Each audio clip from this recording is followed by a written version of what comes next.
Anisany mbola mitana ny sainy maro ihany koa moa na dia tsy dia tena atao mahoraka be loatra ny andro ny fahafito ny volana febroary. Betsaka moa mbola tsy mazava amin'ny raharaha iny fa ireo izay mahatsiaro fa tena niarambona tamin'izany 7 febroary taona 2024 izany izay tena nanafaingana tokoa ny fialan'ny filoha teo aloha Marc Ravalomanana teo amin'ny fitondrana dia hanao hetsika izy ireo, kanefa moa ny eo anivon'ny fitondram-panjakana indrindra ny mpitandro filaminana dia nanambara fa hatramin'izao aloha dia tsy nisy nahazo fahazon-dalana amin'izany hetsika izany. Manazava an'izany ny mpanao gazetinay eto amin'ny MATV.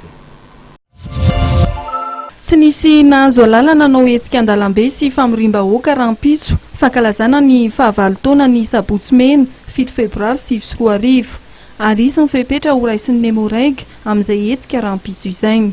Réquisition générale ny préfecture de police ho anao Nemoraiga dia andray fepetra arak'izay fepetra mahakasika ny fitandrona fandikalomana eo atoerana zany Taninarenina sy manodidina Analakely Ambohijatovo ary koa amin'ny faritra Anosy. Misy olona nahazo lalana dia ampiasa arabe na ny lalana ohatra mety ataonay dia ampandeny lalana ny izy zany tongeny dia tsakanana ny lalana. Misy olona avela hitangorona zany na iza naiza raha ohatra le olona zany milaza hoe anaty fomba voninkazo dia le voninkazo zany no anay firan'ilay voninkazo ny olona afaka manasika tsara.